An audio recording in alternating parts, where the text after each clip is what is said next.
آج کل پاکستان میں خاص طور پر مختلف طریقوں سے مخالفین کی یہ کوشش ہے کہ احمدی کسی طرح بھڑکیں اور ان کو نقصان پہنچانے کی جس حد تک ان کی کوشش ہو سکتی کی جا رہی ہے. مختلف جگہوں میں منصوبے بنائے جا رہے ہیں. اس لیے بڑی احتیاط سے، بڑے محتاط طریقے سے اس سب صورتحال کا سامنا کریں اور صبر اور دعا کے ساتھ اللہ تعالیٰ سے مدد مانگتے ہوئے ان حالات کا مقابلہ کریں. رحمان خدا کے بندوں کی وضاحت کرتے ہوئے حضرت مسیح موعود علیہ الصلوۃ والسلام ایک جگہ فرماتے ہیں کہ رحمان کے حقیقی پرستار وہ لوگ ہیں کہ جو زمین پر بردباری سے چلتے ہیں اور جب چاہے لوگ ان سے سخت کلامی سے پیش آئیں تو سلامتی اور رحمت کے لفظوں سے ان کا معاوضہ کرتے ہیں. ہمارا واسطہ انتہائی جاہلوں کے لوگوں سے ہے اور اس کے لیے بہت زیادہ اپنے جذبات کو کنٹرول کرتے ہوئے سلامتی اور رحمت کا طریقہ اختیار کرنا ہے، کا اظہار کرنا ہے. فرمایا کہ رحمت کے لفظوں سے ان کا معاوضہ کرتے ہیں، یعنی بجائے سختی کے نرمی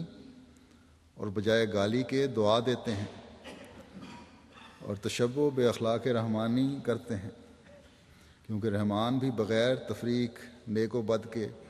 اپنے سب بندوں کو سورج اور چاند اور زمین اور دوسری بے شمار نعمتوں سے فائدہ پہنچاتا ہے. بس ان آیات میں خدا تعالیٰ نے اچھی طرح کھول دیا کہ رحمان کا لفظ ان معنوں کر کے خدا پر بولا جاتا ہے کہ اس کی رحمت وسیع عام طور پر ہر ایک برے بھلے پر محیط ہو رہی ہے. بس آج بھی اور آئندہ بھی ہم نے ہر ایک برے بھلے دوست دشمن پر اللہ تعالیٰ کی رحمت کا پرتو بننے کی کوشش کرتے ہوئے رحمت کا سلوک کرتے چلے جانا ہے، درگزر کا سلوک کرتے چلے جانا ہے اور دعاؤں سے اپنے لیے مدد مانگنی ہے اور دوسروں کی ہدایت کے لیے بھی اللہ تعالیٰ سے مدد مانگنی ہے تاکہ ہم ہمیشہ عباد الرحمن میں شامل رہیں. پھر تیسری خصوصیت عباد الرحمن کی یہ بتائی کہ یبیتون لربہم سجدا و قیاما، کہ اپنے رب کے لیے راتیں سجدے کرتے ہوئے اور قیام کرتے ہوئے گزارتے ہیں. گزشتہ دنوں چند دن کے لیے ایک بہت بڑی تعداد نے اس پر عمل کیا، لیکن خدا تعالیٰ نے یہ نہیں فرمایا کہ چند دن گزارتے ہیں عباد الرحمن، بلکہ مستقل اپنی راتیں عبادت اور قیام میں گزارتے ہیں، سجدے اور قیام میں گزارتے ہیں. بس یہ ایک بہت بڑی ذمہ داری ہے ایک احمدی کی،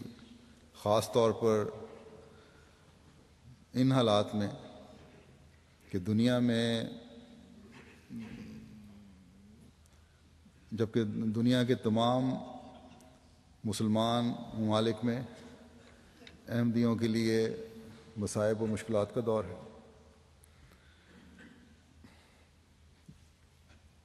کہ نہ صرف اپنی فرض نمازوں کی طرف توجہ دیں احمدی، بلکہ اپنی راتوں کو نوافل سے سجائیں اور تہجد کی طرف توجہ دیں، کیونکہ راتوں کو اٹھنا نفس کو کچلنا ہے، یہی اللہ تعالیٰ نے فرمایا ہے. اگر ہم خالص ہو کر اللہ تعالیٰ کے حضور راتوں کو عبادت کرنے والے بنیں گے تو یہی چیز جماعت کی مشکلات کے دور کرنے کا بھی انشاءاللہ تعالیٰ باعث بنے گی. بس یہ مد نظر رہنا چاہیے کہ راتوں کو اٹھنا صرف ذاتی اغراض کے لیے نہ ہو، بلکہ اللہ تعالیٰ کی رضا کے حصول اور جماعتی ترقی کے لیے، دعاؤں کے لیے ہو. اگر دنیا میں ہر احمدی اللہ تعالیٰ کی خالص ہو کر اللہ تعالیٰ کی رضا چاہتے ہوئے جماعتی ترقی کے لیے رات کے کم از کم 2 نفل اپنے اوپر لازم کر لے تو انشاءاللہ تعالیٰ دیکھیں گے کہ کس طرح خدا تعالیٰ کی مدد پہلے سے بڑھ کر ہمارے ساتھ ہمارے شامل حال ہوتی ہے، اور کس طرح اللہ تعالیٰ دشمن کی مخالفتیں اور دشمن کی دشمنیاں اور مخالفین کی مخالفتیں ہوا میں اڑا دیتا ہے۔ حضرت صلی اللہ علیہ وسلم نے یہ بھی فرمایا ہے کہ اللہ تعالیٰ نے فرمایا کہ انسان نوافل کے ذریعے مجھ سے اتنا قریب ہو جاتا ہے کہ میں اس کے کان ہو جاتا ہوں جس سے وہ سنتا ہے، اس کی آنکھ ہو جاتا ہوں جس سے وہ دیکھتا ہے، اس کے ہاتھ ہو جاتا ہوں جس سے وہ پکڑتا ہے، اس کے پاؤں ہو جاتا ہوں جس سے وہ چلتا ہے۔ بس اللہ تعالیٰ نوافل ادا کرنے والوں اور تہجد ادا کرنے والوں کے اتنا قریب آ جاتا ہے۔ اب یہ ہماری ذمہ داری ہے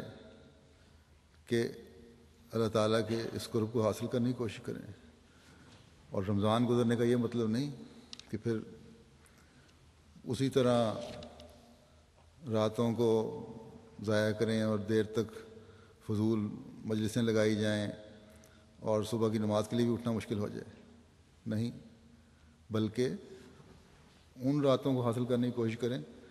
جو اللہ تعالیٰ کو قریب لانے والی ہوں اور ہمیں اللہ تعالیٰ کے قریب کرنے والی ہوں۔ رمضان نے جو ہمیں عباد الرحمن بننے کے اسلوب سکھائے ہیں، ان پر عمل کرتے ہوئے ہمارا یہ کام ہے کہ اپنی راتوں کو عبادتوں سے سجائے رکھیں۔ یہی چیز ہے جو ہمارے حق میں، جیسا کہ میں نے کہا، انشاءاللہ تعالی جلد انقلاب لانے والی ہوگی۔ حضرت صلی اللہ علیہ وسلم کے صحابہ نے اس کا حق ادا کیا، اور دنیا نے دیکھا کہ وہ کیا انقلاب لائے۔ دن کو اگر ان کو مجبوری کی وجہ سے جنگ کرنی پڑتی تھی تو راتوں کو وہ آرام نہیں کرتے تھے، بلکہ راتیں عبادت میں گزارتے تھے۔ جب تک مسلمانوں میں یہ راتوں کی عبادت کا طریق قائم رہا، ان کی ترقی ہوتی رہی۔ آج یہ احمدی کی ذمہ داری ہے کہ اس پر عمل کرے اور احمدیت اور اسلام کی ترقی کے لیے بہت زیادہ دعائیں کریں۔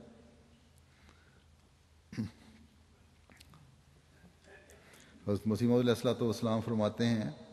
کہ عرب اور دنیا کی حالت جب رسول اللہ صلی اللہ علیہ وسلم آئے، کسی سے پوشیدہ نہیں، بالکل وحشی لوگ تھے، کھانے پینے کے سوا کچھ نہیں جانتے تھے، نہ حقوق لباس سے آشنا، نہ حقوق اللہ سے آگاہ۔ چنانچہ خدا تعالیٰ نے ایک طرف ان کا نقشہ کھینچ کر بتلایا کہ یاکلون کما تاکل الانعام، یعنی صرف ان کا کام کھانا پینا تھا، اس طرح کھاتے جیسے جانور کھاتے ہیں۔ پھر رسول اللہ صلی اللہ علیہ وسلم کی پاک تعلیم نے ایسا اثر کیا کہ یبیتون لربہم سجدا و قیاما کی حالت ہو گئی، یعنی اپنے رب کی یاد میں راتیں سجدے اور قیام میں گزار دیتے تھے۔ اللہ اللہ کس قدر فضیلت ہے۔ رسول اللہ صلی اللہ علیہ وسلم کے سبب سے ایک بے نظیر انقلاب اور عظیم الشان تبدیلی واقع ہو گئی۔